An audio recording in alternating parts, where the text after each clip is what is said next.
मैं आपके लिए लेकर के आया हूँ जो एक्सपेरिमेंट, उसके अंदर हम ये सीखेंगे कि किसी कैपेसिटर का कैपेसिटेंस किन किन चीज़ों पे डिपेंड करता है, ठीक है।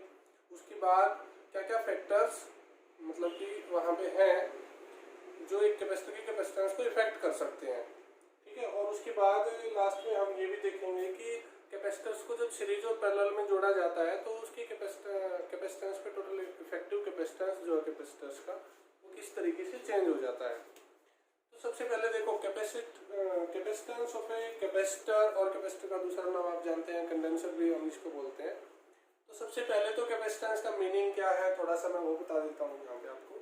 Capacitance of any conductor you can say और एनी कैपेसिटर, उसका मीनिंग ये होता है कि the ability of conductor to store charge, कोई चार्ज कितना ज़्यादा वो कैपेसिटर स्टोर कर सकता है। जैसे देखो मैंने कोई मेटालिक शीट ले लिया, ठीक है, अज्यूम कीजिए कोई मेटालिक शीट ले लिया मैंने, ये एक मेटालिक शीट मैंने यहाँ पे ले ली है। अब इसके ऊपर मैं चार्ज दूंगा एक जगह पे, वो चार्ज क्या होगा इसकी पूरी बॉडी पे ट्रांसमिट हो जाएगा, ठीक है। मैं थोड़ा सा और चार्ज देता हूँ, और चार्ज देता हूँ, और चार्ज देता हूँ इसके ऊपर, तो एक लिमिट आ जाएगी, उससे ज़्यादा चार्ज ये होल्ड नहीं कर पाएगा। तो उसके लिए हमने क्या बनाया था, हमने कैपेसिटर बना दिया था कि ज़्यादा चार्ज हम उससे स्टोर करा सकते हैं। जो प्रिंसिपल है कैपेसिटर का वो यही है कि जब हम एक प्लेट के नज़दीक दूसरी प्लेट लेके आते हैं अनचार्ज प्लेट, तो वो ज़्यादा चार्ज उसकी वजह से स्टोर कर पाता है। वो आर्टिकल अलग रहेगा। आज मैं सिर्फ आपको एक्सपेरिमेंट दिखाऊंगा। इस एक्सपेरिमेंट में हम देखेंगे कि किस तरीके से ये कैपेसिटर का जो कैपेसिटेंस है वो किस तरीके से चेंज होता है। अब यहाँ पे हम यूज करेंगे पैरेलल प्लेट कैपेसिटर। तो पैरेलल प्लेट कैपेसिटर का कैपेसिटेंस आप जानते हैं, हमारे पास फॉर्मूला क्या होता है, C = A epsilon not divide by D, ठीक है, या C नॉट हम इसको लिखते हैं जनरली।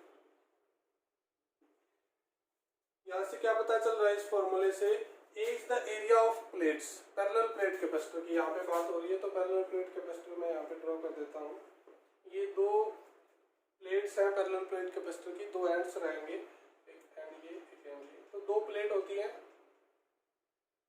मान लेते हैं यहाँ पे प्लेट्स का एरिया है A और इनके बीच का सेपरेशन जो है वो है D।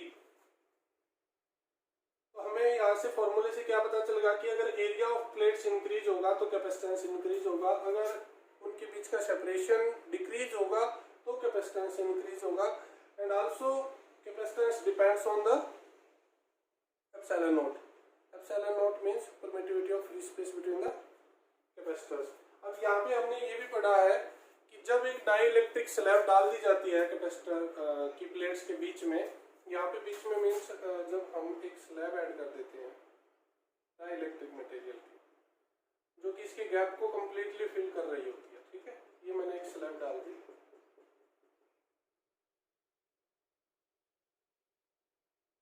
तो इस कैपेसिटर का कैपेसिटेंस K टाइम्स इंक्रीज हो जाएगा। What is the key, dielectric slab यहाँ पे जो आपने डाली है उस डाइइलेक्ट्रिक स्लैब का डाइइलेक्ट्रिक कांस्टेंट कितना है, ठीक है, दैट इज कैपिटल के उतने टाइम्स जो है इस कैपेसिटर का कैपेसिटेंस इंक्रीज हो जाएगा। अब देखो फैक्टर्स इफेक्टिंग क्या क्या है। एरिया ऑफ प्लेट्स, यहाँ पे आपको पता चल गया कि जो C नॉट है that is directly proportional to area. और उसके बाद सेपरेशन बिटवीन प्लेट्स, तो सेपरेशन से ये पता चलता है कि इनवर्सली प्रोपोर्शनल है and also directly proportional to epsilon. Epsilon किसी मीडियम की परमिटिविटी होती है, ठीक है, जो भी मीडियम हमने डाला है।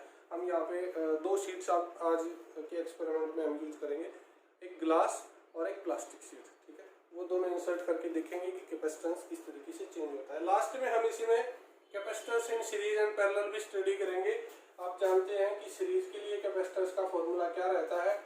सीरीज में फॉर्मूला होता है 1/CS = 1/C1 + 1/C2।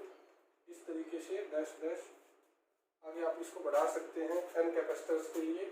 और पैरेलल का फॉर्मूला यहाँ पे क्या रहता है, पैरेलल में जब दो कैपेसिटर्स को जोड़ा जाता है तो उनका कैपेसिटेंस सिंपली ऐड होता है, C1 + C2 हो जाता है, ठीक है। यही चीज़ें आज मैं आपको एक्सपेरिमेंटली दिखाऊंगा वेरीफाई करके। ये मेरे पास 4 शीट्स हैं, सेम साइज़ की हैं, और 2 बड़ी शीट्स हैं दो डाइलेक्ट्रिक स्लैब्स यहाँ पे हैं, एक हमारे पास ग्लास स्लैब है और एक प्लास्टिक स्लैब है। ये हमारे पास LCR मीटर है जिसकी हेल्प से हम कैपेसिटेंस चेक करेंगे इन कैपेसिटर्स का। और ये स्टैंड है, इन स्टैंड के अंदर हम कैपेसिटर्स को असेंबल करेंगे। तो एक स्टैंड में मैं एक बड़ी प्लेट्स जो है उनको असेंबल कर लेता हूँ, एक स्टैंड में छोटी प्लेट्स उनको असेंबल कर लेते हैं और वहाँ पे हम कैपेसिटेंस चेक करेंगे कि बड़ी प्लेट्स का कितना आ रहा है और छोटी प्लेट्स का कितना आ रहा है। मैंने दोनों कैपेसिटर्स को स्टैंड में फिट कर दिया है, आप देख पाएंगे। ये स्मॉल कैपेसिटर आपको दिखाई दे रहा है, ये बड़ी प्लेट्स, ये बिग कैपेसिटर यहाँ पे है। और मैंने दोनों कैपेसिटर की दोनों प्लेट्स के साथ एक एक वायर अटैच कर ली है, एक वायर लेफ्ट प्लेट के साथ, एक वायर राइट प्लेट के साथ। ऐसे ही यहाँ पे मैंने एक वायर लेफ्ट में और एक वायर राइट में कनेक्ट कर लिया। अब हम चेक करेंगे कि दोनों प्लेट्स का कैपेसिटेंस कितना कितना आता है, दोनों कैपेसिटर्स का। ठीक है, एक बड़े वाले कैपेसिटर का, एक छोटे वाले कैपेसिटर का। तो मैं पहले छोटे वाले कैपेसिटर को इसके साथ कनेक्ट, ये मैंने छोटे कैपेसिटर को कनेक्ट कर दिया है कैपेसिटर जो हमारा LCR मीटर है उसके साथ। अब हम चेक कर लेते हैं कि इसका कैपेसिटेंस कितना शो कर रहा है। ठीक है, ये देखो हमने 2 नैनो फैराड पे हमने सेट किया हुआ है अपने मीटर को और ये दिखा रहा है 0.161। ठीक है, 0.162 और 1 इतने नैनो फैराड के आसपास ही हमारा रिजल्ट दिखा रहा है। अब हम बड़े कैपेसिटर को यूज करेंगे। बड़े कैपेसिटर के लिए हम चेक करेंगे कि उसका कैपेसिटेंस कितना आ रहा है, तो वो भी मैं कनेक्ट करके आपको दिखा देता हूँ। ये देखो मैंने बड़े कैपेसिटर को कनेक्ट कर दिया है, जहाँ पे 0.161 दिखा रहा था, अब वहाँ पे 0.320 नैनो फैराड कैपेसिटेंस यहाँ पे दिखा रहा है। तो हमारा फर्स्ट पॉइंट यहाँ से क्लियर हो गया कि जब एरिया प्लेट्स का बढ़ जाता है, पैरेलल प्लेट कैपेसिटर की प्लेट्स का एरिया जब हम इंक्रीज करते हैं तो कैपेसिटेंस इंक्रीज हो जाता है। ठीक है, अब मैं आपको दिखाऊंगा इसी कैपेसिटर के साथ, बड़े कैपेसिटर के साथ मैं आपको दिखा देता हूँ कि जब हम प्लेट्स के बीच का सेपरेशन इंक्रीज करते हैं, दोनों प्लेट्स अभी देख रहे होंगे आप डायग्राम में कि मैंने दोनों को बिल्कुल साथ साथ अटैच किया हुआ है, नज़दीक रखा हुआ है, बहुत नज़दीक है दोनों प्लेटें। अब मैं इनके बीच का गैप अगर बढ़ाऊंगा यहाँ पे तो आपको दिखाई देगा कि जो है कैपेसिटेंस किस तरीके से चेंज हो रहा है। ठीक है, मैं एक प्लेट को दूर लेके जाता हूँ तो आप देख पा रहे होंगे कि कैपेसिटेंस जो है डिक्रीज हो रहा है। ठीक है, और दूर लेके जाऊंगा तो कैपेसिटेंस और कम हो जाएगा। ये आप देख पा रहे होंगे कि वैल्यू जो है कैपेसिटेंस की बहुत कम हो गई है, 0.005 और 6 नैनो फैराड में चला गया है। वापस दोबारा से अगर इनके बीच का गैप अगर हम कम करेंगे तो दोबारा से आप देख पाएंगे कि कैपेसिटेंस इंक्रीज होने लग जाएगा।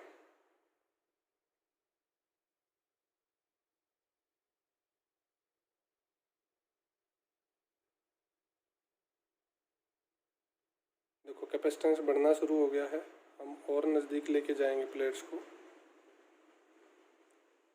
तो जैसे ही नज़दीक जाती जाएंगे तो कैपेसिटेंस बहुत ज़्यादा इंक्रीज हो जाएगा। और लास्ट में आप देख सकते हो 0.316 के अराउंड इतने नैनो फैराड कैपेसिटेंस यहाँ पे हमें शो कर रहा है। ठीक है, अब मैं आपको दिखाता हूँ कि जब डाई इलेक्ट्रिक स्लैब डाली जाती है, ठीक है, तब किस तरीके से कैपेसिटेंस चेंज होता है। प्लास्टिक स्लैब मैं इंसर्ट करूँगा तो इसका कैपेसिटेंस इंक्रीज हो जाएगा। आप साथ साथ नज़र रखें मीटर पे।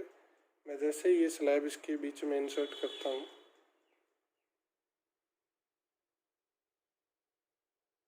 तो देखो कैपेसिटेंस जो है इंक्रीज हो जाएगा। ये प्लेट के बीच का गैप आपको मेंटेन रखना है। ठीक है, अगर प्लेट के बीच का गैप अगर आपका चेंज हो जाता है तब आपका कैपेसिटेंस आप ठीक से शो नहीं कर पाएंगे।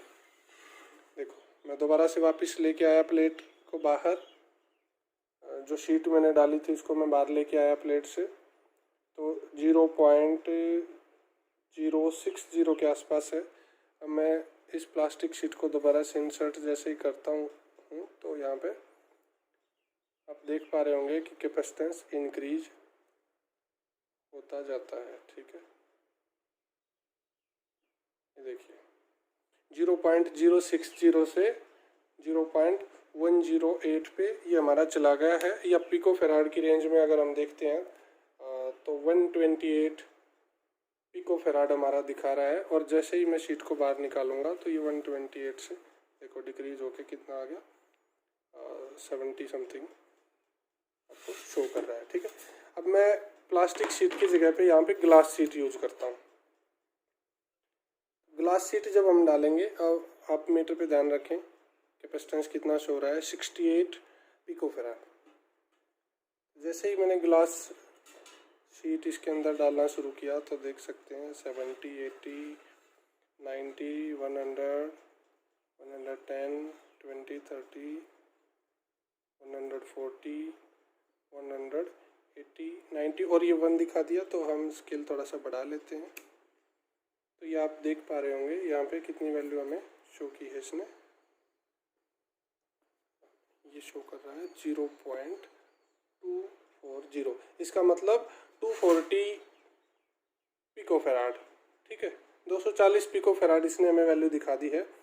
अगर मैं इसको बाहर निकालूंगा तो ये हमारी वैल्यू डिक्रीज हो जाएगी। देखो पहले कितनी थी, 60 पिको फेराड और 62 समथिंग, 61 और 62 के आसपास थी। लेकिन जैसे ही मैंने शीट इंसर्ट की तो ये हमारा कैपेसिटेंस जो है बढ़ के कितना हो जाएगा, 200 समथिंग पे चली जाती है वैल्यू।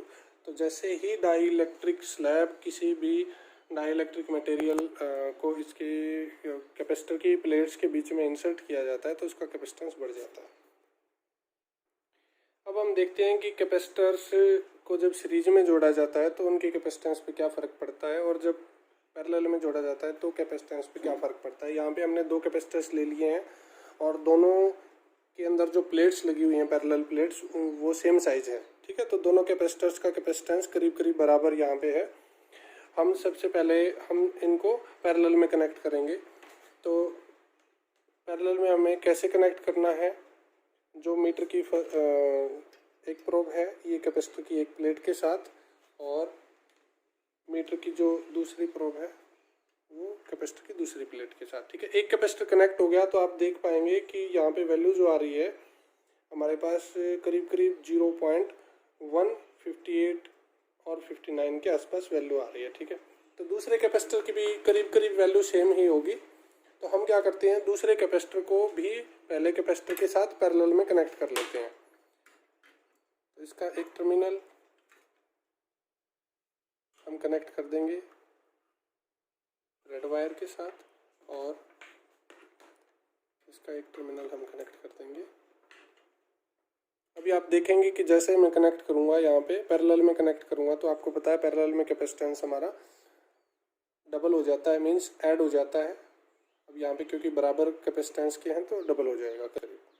ठीक है, तो एक कैपेसिटर का कैपेसिटेंस 0.183 था यहाँ पे, और दूसरे कैपेसिटर का कैपेसिटेंस 0.18685 के करीब करीब आ रहा है। ठीक है, और जब दोनों को साथ में हमने जोड़ दिया, अब देखो दोनों कैपेसिटर यहाँ पे पैरेलल में कनेक्ट हैं। ठीक है, तो पैरेलल में कनेक्ट हो गए तो आप वैल्यू देख पाएंगे कि दोनों की ऐड हो गई है। तो टोटल कैपेसिटेंस 0.345 नैनो फैराड में हमारा आंसर आ गया है। अब हम चेक करेंगे कि इनको सीरीज में अगर हम कनेक्ट करते हैं तब कितना आना चाहिए इसका कैपेसिटेंस। तो सीरीज में कनेक्ट करने के लिए हमें क्या करना है, यहाँ पे एक केबल को मैं हटा देता हूँ।